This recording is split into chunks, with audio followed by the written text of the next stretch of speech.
Now, there are 5 signs and symptoms that I believe you should never cover up with a medication. And of course, before you take any action with this information, check with your doctor. But symptoms are one of the ways that your body communicates to you. And if you suppress the symptom, you cover up the communication.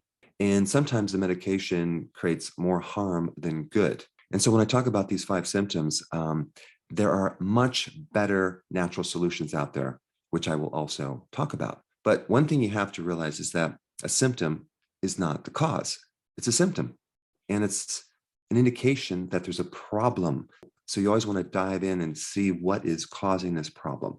So let's start with number 1, having a stuffy nose. A lot of the medications for sinus problems actually causes shrinkage of congested blood vessels, okay? The problem is they usually only work for 3 days, and then you would develop a tolerance for that medication, and either you need more medication or it just doesn't work anymore. Not to mention giving you other side effects like insomnia, like high blood pressure. So if you have a stuffy nose, I would definitely try something natural first. There's certain type of nasal sea salt rinses that you can use. I just did a video on using a nebulizer, which I'm going to put a link down below. Very important video if you have any type of respiratory problems. So a nebulizer takes a liquid and turns it into a mist, so it can invade your sinuses and your lungs and really penetrate a lot deeper.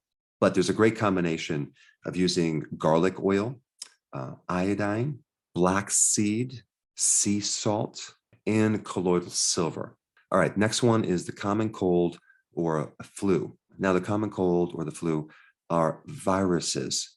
And if you treat a virus infection with an antibiotic, you're wasting your time and you're going to create a lot of side effects because so many people are developing antibiotic resistance. And there's even 35,000 people a year in the US that die from antibiotic resistance.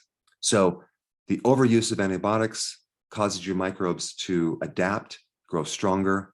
And it's very similar to what's happening out there with using pesticides with different plants. The pests become resistant, the weeds become resistant, and they don't work because nature is always trying to evolve and survive and counter and develop certain mechanisms to survive stronger. So for the common cold, for the flu, you definitely want to start with vitamin D. I think a lot of the flu in the winter is really just a vitamin D deficiency because one of the symptoms of low vitamin D is increased susceptibility to viral infections. And it also creates a great weakness for your own immune system. I mean, just chicken soup, for example, has the ability to suppress neutrophils and concentrate neutrophils in certain parts of your body to increase your immune system and overcome certain types of viral infections. Now, neutrophils are the main line of white blood cells for any infections. Neutrophils are involved in all the mucus that you generate. And so chicken soup is a very simple, natural thing that you can do. But the other things that I always recommend are definitely vitamin D, D3. I would take at least 20,000 international units. Zinc, at least 40 milligrams. I would be doing garlic. I would do vitamin C, a natural vitamin C, at least 500 milligrams. And I would do that on a regular basis. Really good for viral infections. All right, let's talk about constipation.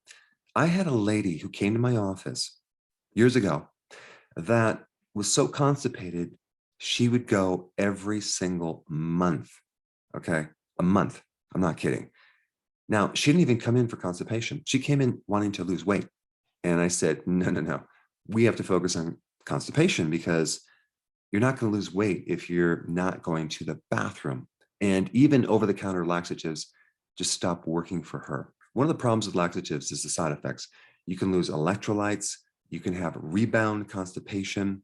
It can inactivate your own muscles and nerves in your colon, your large intestine, and cause some dependence on that laxative, especially if you're doing a medication versus a natural herbal laxative, which works a lot differently. But there's some real natural things that I would always try first. One would be a prebiotic, which is like vegetables. and a probiotic, which is friendly bacteria. Now, if you combine both of those together, you have things like sauerkraut or fermented vegetables. Very, very good for constipation. Your microbes help you break down fiber. They help you break down foods.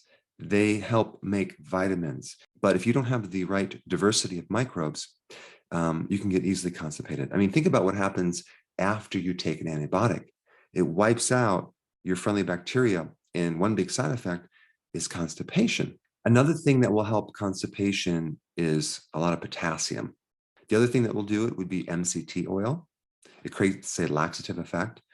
And then also bile salts, purified bile salts. One way that you know you're taking too many bile salts is that it creates a laxative effect. But many times you might be constipated just because you don't have enough bile. Bile helps to lubricate the colon. Vitamin B1 can also help the pumping action of the colon, the peristalsis, and also intermittent fasting. If you're eating so frequently with snacks and you're just cramming all this food into this pipe that's literally, close to 30, 35 feet, then maybe your colon never has a chance to reset and clean out. So intermittent fasting is very, very important to kind of reset the whole system. And a lot of people get rid of their constipation when they start intermittent fasting. All right, next topic is insomnia. Over-the-counter sleep aids, okay, medications. Many times they'll use repurposed medication like antihistamines that were used for allergies, but they found one of the side effects is drowsiness. And now they repurpose it for a sleep medication. The problem is there's major side effects, especially when you wake up. I remember when I was in high school, I had a job working at the Kenosha, News. I don't think it was the Kenosha Gazette. It might have been the Kenosha News. I would have to go there third shift, okay, and help assemble the newspaper downstairs for delivery in the morning. And I'll never forget, this was in the wintertime when it was like 20 below zero. And so I had to drive at 20 below zero, take the battery into the house and then put it back in my car to then drive to the Kenosha News at 2 o'clock in the morning. The problem is I had to get some sleep before this. So what did I do? I used an antihistamine to try to get some sleep. All it did was make me completely drowsy when I was trying to work, and it didn't help me sleep one iota. But a lot of different medications that they use for insomnia are just repurposed, like anti-anxiety medication, antidepressants, okay, have certain side effects of making you tired. And so this is what people are taking to help them sleep. These have major side effects. They slow the central nervous system down. They can cause dependence and addiction. So there are much better things to use, like vitamin D before bed, like 20,000 IUs of vitamin D, really good for sleeping. Doing physical work to actually get your body tired, especially if you were an athlete. If you were an athlete, let's say in high school or college, and you are 40, 50 years old, and you have not kept up that level of physical activity, your mitochondria are so large that they generate so much energy that you're going to have a hard time sleeping. So you're going to have to do more physical work or exercise to drain out this energy so you can sleep. Also, getting the infrared from the sun can increase your melatonin. If you have not seen my video on that, very important video, I put that down below. Also, celery is a great remedy for sleep, like 4 stalks of celery in the evening. Getting your breathing calmed down when you sleep, very, very important. You can control the autonomic nervous system by regulating your breathing through your sinuses and slowing it down and relaxing. I have a really good video on that one as well. I'll put that down below as well. And magnesium is also a good remedy for sleeping. And the last symptom I'm going to talk about is a fever. A fever is a normal body reaction to an infection, usually, and your body realizes that these viruses, these pathogenic viruses, cannot survive in high levels of heat. So your body is just heating up to help you get rid of them. Your own body's microbes can live in heat, but viruses cannot.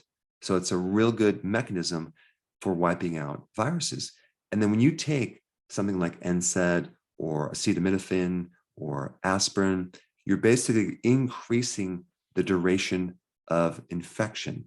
You are weakening your own immune system. Having a fever is part of what's called the acquired immune system. The acquired immune system is just training for your white blood cells. So many people freak out when they get sick or when their kids get sick, but getting sick is a normal immune reaction to the environment. As long as you give your immune system a chance to overcome this infection, so you don't want to kill off the fever right away, then you can start strengthening your immune system. The real problem with complications from pathogens is other comorbidities like insulin resistance, like other health problems, weaknesses within other systems. Whether you're a diabetic, whether you're grossly overweight, whether you have a history of heart problems, that's when you have problems with immune reactions. So just another reason why you should focus on getting healthy and strengthening your immune system. Now, if you have not seen my immune system video, which has been very popular, check it out. I put it right here.